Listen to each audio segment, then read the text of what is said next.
और इस कोरोना काल ने तो न जाने कितनों को ये सिखाया है, पर हम देखते हुए भी अनदेखी, समझते हुए भी नासमझ।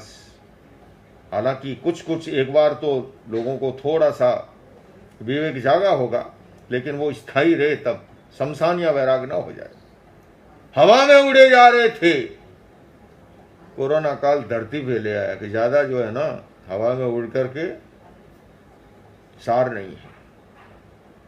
अपने माता पिता से कई कई दिनों तक बतियाने का काम नहीं था, बच्चों के लिए समय नहीं था। कोरोना काल ने सबक दिया। कोरोना काल में बहुत सी चीजों में, दिल्ली जैसे शहर में आकाश में तारे दिखाई देने लगे। पहले तो यहां इतना पॉल्यूशन रहता है। गंगा जी स्वच्छ दिखाई देने लगी, यमुना जी निर्मल दिखाई देने लगी। असंतुलित जीवन शैली ने इतना नुकसान पहुंचाया था, एक तरफा अर्थ और काम के पीछे अंधी दौड़ने,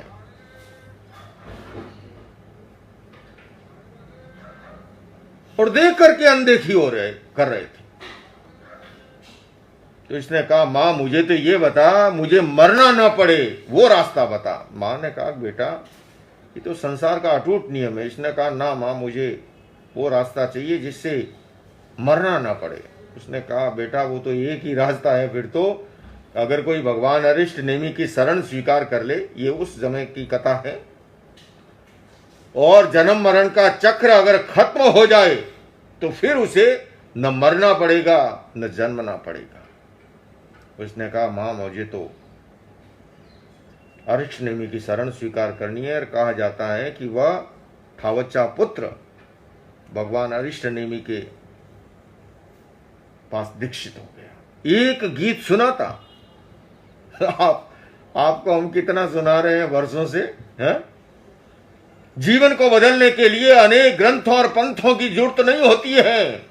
एक पंक्ति समूची जीवन की धारा को मोड़ के रख सकती है। मैं आपके सामने बैठा हूं। एक मुनि महाराज आए थे मेरे गांव में चातुर्मास करने के लिए, और समग्र जो है जीवन बदल गया, दृष्टिकोण बदल गया। और उसके बाद तो न जाने परिजनों ने कितने प्रयास किए, अनेक वर्षों तक, किंतु वो वैराग्य फिर उतर नहीं पाया। दुनिया के आकर्षण लुभा नहीं पाए।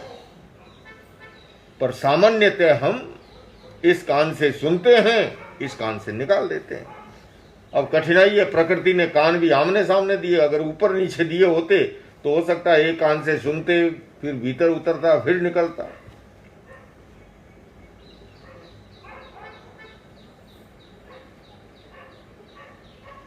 ये प्रकृति है। और वरना अगर सुन ले, थावचा पुत्र की कथा है, कहा जाता है पवन पुत्र हनुमान, हनुमान जी ने एक दृश्य देखा था। सुबह सूरज उदित हो रहा है, बड़ा सुहावना लग रहा है, एकदम जैसे आकाश में किसी ने सोने का थल टांग दिया हो, अरुण कलर, एकदम दैदित्यमान जो है।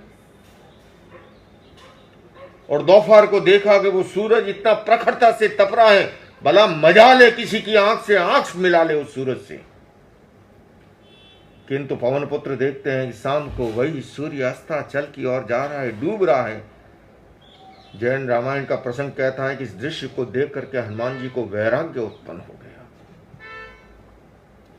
काल मार्क्सवाद के जनक कहा जाता है कि उन्होंने देखा है कि एक बच्चा भूख से बिलख रहा है, गरीब है, भूख से तड़प रहा है। उनके मन में एक प्रश्न पैदा हुआ, ये भूख क्या है, ये गरीबी क्या है, और वहीं से मार्क्सवाद का जन्म हो गया। गौतम बुद्ध के बारे में कहा जाता है, अनेक महापुरुषों के उन्होंने शमशान घाट की ओर जाते हुए एक लाश को देखा और मन में वैराग्य उत्पन्न हो गया। अब हमारी कठिनाई क्या है कि हम देखते हुए भी अनदेखी, जानते हुए भी अनजान, समझते हुए भी ना समझ, कितनों को अपने जीवन में शमशान घाट पहुंचाने का काम पड़ता है। कोरोना काल में तो बहुतों को वो भी नसीब ही नहीं हुआ। और जब शमशान में चिता धू के जलती है तो मन तो करता है एक बार तो ये संसार की क्षणभंगुरता, नश्वरता, नित्यता युवा अवस्था में कैसे चला गया, पर घर आया, स्नान किया ठंडे पानी से, वो वैराग जो है ठंडा हो जाता है। बंधुओं और बहनों, इस स्वाध्याय दिवस पर मेरा आग्रह है आपसे, मैं आपसे ज्यादा और कुछ नहीं मांग रहा हूं। केवल आप अपने जीवन के अंदर अगर बदलाव लाना चाहते हैं, चेतना का रूपांतरण, चेतना का परिष्कार, आध्यात्मिक उत्थान, तो उसके लिए प्रैक्टिकल बनिए। थ्योरेटिकल जानकारी एक विषय है, मील का पत्थर जो है ना, वो आपको संसूचित कर सकता है कि यहां से इतने किलोमीटर या इतने माइल्स की दूरी पर वो शहर है, पर उस शहर तक पहुंचने के लिए आपको उस दिशा के अंदर प्रस्थान करना होगा।